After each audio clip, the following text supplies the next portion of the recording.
अस्सलाम वालेकुम। जय हिंद, जय महाराष्ट्र। मैं हुसैन शेख गोवंडी से। आज ये वीडियो बनाने का मकसद है, जैसा कि आप देख रहे होंगे, माहौल बहुत बिगड़ता जा रहा है। नौजवान बच्चे केस पे केस खा रहे हैं। आए दिन कोई ना कोई नौजवान बच्चों पे कोई ना कोई केस होते हैं। ख़ास करके मेरा ये मैसेज उन बच्चों के लिए है और उन माओं के लिए है कि वो लोग अपने आप को समझे, अपनी ज़िम्मेदारियों को समझे। आप देखते होंगे ज़रा सी बात पे, छोटी छोटी बात पे झगड़े हो जाते हैं दो दो बच्चों में, और बात जब चौकी में जाती है, मामूली से लड़ाई होती है लेकिन दोनों बच्चों पे केस हो जाता है या किसी एक बच्चे पे केस हो जाता है। और वो बच्चा जब केस हो जाता है तो पता चलता है मामूली से लड़ाई थी और बच्चे पे केस हो गया 326 का, 324 का, या जो भी और भी धाराएँ हैं वो लग जाती है। अब ये बच्चा, जब ये केस होता है, बच्चा जेल चला जाता है या चलो भारी बार रहता है। जिन माँ बाप को मालूमात नहीं होती है वो माँ बाप परेशान हो जाते हैं, किसके पास जाए, कहाँ जाए, कैसे कैसे इससे उससे पैसे लेके वो बच्चे की जामीन कराते हैं। जब वो बच्चा बाहर आता है उसको तो पता ही नहीं माँ बाप कहाँ कहाँ जाके हाथ पैर जोड़े, लोगों से दो पैसे लेके आए कि मेरा बच्चा जेल से बाहर आ जाए। छोटी छोटी बात पे केस हो जाते हैं। तो मेरा बात, वीडियो बनाने का मकसद यही है कि आप सबको जागना होगा, आपके परिवार को जागना होगा, आपको खुद को जगाना होगा कि छोटी छोटी बात पे जहाँ भी झगड़े होते कहीं ना कहीं आपस में बैठ के सेटलमेंट कर ले, आपस में राय मशवरा करके सेटलमेंट कर ले, अपनी नाइतफाकी को दूर करे। या अगर पुलिस चौकी में अगर ये मैटर जाता है तो वहाँ पे एक दूसरे को खाली सज़ा दे। जो बंदे ने गलती किया है उसकी या तो छोटी सी कंप्लेंट ली जाए और उसको सज़ा दी जाए, ना कि उस पर केस वोस की जाए। मतलब सज़ा, मतलब समझ रहे हो ना कि एक पनिशमेंट होता है, या तो उठक बैठक या मारना, पुलिस की थोड़ी मार पड़ जाए। कैसे छोटे छोटे बच्चे जो है 18 साल के, 20 साल के, 22 साल के, इन सब बच्चों पे केस बहुत तेज़ी से बन रहे हैं छोटी छोटी बात पे। जब वो एक केस खा के आता है तो जेल में और 10 चीज़ें सीख के बाहर आ जाता है, तो उसका दिल और खुल जाता है। जहाँ पुलिस का डर रहता है उसको कहीं ना कहीं उसके दिल से पुलिस का वो डर हट जाता है और आके और वो शान से, जहाँ अगर वो 324 बना होगा तो 26 केस खाने से नहीं डरता, 302 तक का वो मतलब एक जहन बना लेता कि मैं 302 भी केस खाऊंगा। तो ये एक छोटी सी बात नहीं है, बहुत बड़ी बात है। बच्चे का पूरा करियर बर्बाद हो जाता है। माँ बाप की समाज में कहीं ना कहीं रिस्पेक्ट कम हो जाती है। माँ बाप परेशान हो जाते हैं कि अपनी औलाद को कैसे संभाले, कैसे नहीं संभाले।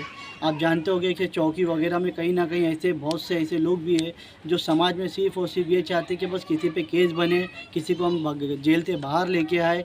उनका काम वही है। बहुत से ऐसे लोग हैं, बहुत से अच्छे लोग भी होंगे जो मतलब अच्छे के लिए काम करते हैं, लेकिन ज़्यादातर लोग ऐसे हैं कि कहीं ना कहीं केस बनवाने का काम करते हैं, केस तोड़वाने का काम करते हैं, ये सब काम करते हैं। तो हमारा जो ये मैसेज है वो इसलिए है कि कोई भी अगर अपने बच्चे जो है, अपने बच्चों को संभाले, अपने नौजवान बच्चों को संभाले, और जो नौजवान बच्चे वो भी अपना ख्याल रखे कि छोटी छोटी बात में कहीं पे लड़े नहीं, झगड़े नहीं। अगर लड़ रहे, झगड़ रहे तो उसका पता करे कि इसका जो खामियाजा है किसको भुगतना पड़ेगा। जाहिर सी बात है, माँ बाप को भुगतना पड़ेगा। आप एक केस खा के आओगे, फिर 10 केस आप खुद ब खुद खाने को रेडी हो जाते हो। तो कहीं ना कहीं मैं ये पेरेंट्स को ये मेरा मैसेज देना चाहता हूँ, समाज के ज़िम्मेदारों को ये मैसेज देना चाहता हूँ कि आप लोग मेहरबानी करें, अपने अड़ोस पड़ोस के माहौल को सुधारने की कोशिश करें। जिन बच्चों पे केस बन चुके, चलो ठीक है, उनके केस कहीं ना कहीं ख़त्म करने की कोशिश करें, और हर छोटी छोटी बात पे बच्चों पे केस ना बने ऐसी कोशिश करें। हाँ, कोई बड़ी वारदात अगर बच्चा करता है, जो जैसे कि हो गया 307 वगैरह हो गया, किसी का हाथ काट दिया, किसी का पूरा सर फाड़ दिया, बहुत सी ऐसी जो नाकाबिले बर्दाश्त है, तो उसमें समझ में आता है कि हाँ, उसको सज़ा मिलनी चाहिए। आज इतना बड़ा हादसा किया है तो कल क्या मालूम कितना बड़ा हादसा करेगा, ऐसा भी हो सकता है। तो आप लोग समझदार होंगे कि मैं क्या बोलना चाहता हूँ, आप लोग समझे होंगे, और इस बात को ज़्यादा से ज़्यादा शेयर करें, क्योंकि इस बात को अगर आप शेयर करोगे लोगों तक ये बात जाएगी, लोगों के पेरेंट्स तक ये बात जाएगी, और अच्छे नौजवान बच्चों के पास ये बातें जाएगी। तो कहीं ना कहीं लोग अगर समझदार हो गए तो समझने की कोशिश ज़रूर करेंगे, और इंशाल्लाह इससे समाज में बहुत फ़ायदा होगा। वरना कैसा, नौजवान बच्चे की पूरी ज़िंदगी बर्बाद हो जाती है। ज़्यादातर नौजवान बच्चों पे आए दिन केस बन रहे, आए दिन केस बन रहे। आप देख रहे होगे कि अब मार्केट में बड़े बड़े भाई पटेल, ये सब लोगों पे केस नहीं बनते, ज़्यादातर यंग बच्चे लोगों पे केस बन रहे। और ज़्यादातर अब ऐसा हो रहा है, माहौल में ऐसा हो गया है कि पहले देखो भाई पटेल जो होते थे ना, कहीं ना कहीं बुरा लगता होगा भाई पटेल लोग को, लेकिन जो गलत होगा वो, और जिनको लगे तो मेरे को कोई गिला शिकवा नहीं है, मैं सिर्फ गलत के खिलाफ़ बात कर रहा हूँ।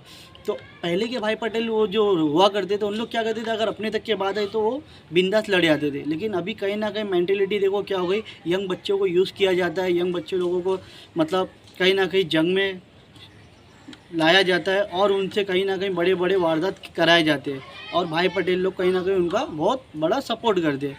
तो इन सबको समझे। जो गलत भाई पटेल लोग हैं, मैं तो उनसे भी हाथ जोड़ता हूँ कि आप छोटी छोटी बात को लेकर कहीं नौजवान बच्चों की ज़िंदगी ना बर्बाद करें। और जो यंग बच्चे हैं वो मेरी बात को समझ रहे, तो मैं आप लोग से रिक्वेस्ट करता हूँ कि आप लोग प्लीज़ अपने घर को देखें, अपने घर वालों को देखें, आप लफड़े झगड़े से दूर रहे। क्योंकि कैसा होता है, कुछ ऐसे भी मीडिया वाले जो छोटी छोटी बात को इतना बड़ा बना डालते। दो बच्चे लड़ रहे, दो बच्चों का ग्रुप लड़ रहा है, तो ये बोल देते कि गैंग्स हो गए, गैंगस्टर हो गए, ये हो गए, वो हो गए, इतना बढ़ावा दे देते। सोशल मीडिया पे इतना उन लोग का प्रचार हो जाता है कि फिर उसकी मेंटेलिटी हो जाती है, अरे मैं बाहर है तो इतना वायरल हो गया, अब मेरे को भी कोई ना कोई बड़ा काम करना पड़ेगा, कोई ना कोई बड़ा कांड करना पड़ेगा, तो शहर में मेरी दहशत होगी। तो भाई ये रास्ता गलत है, आप बर्बाद होगे, आपका देख के 10 नस्लें और बर्बाद होगी, आपको देख देख के उन लोग फॉलो करेंगे और कहीं ना कहीं पूरा शहर बर्बाद होगा।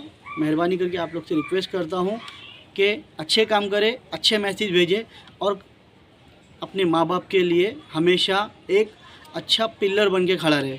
ये नहीं कि माँ बाप के लिए अब आप नासुर ना बने। जय हिंद, जय महाराष्ट्र।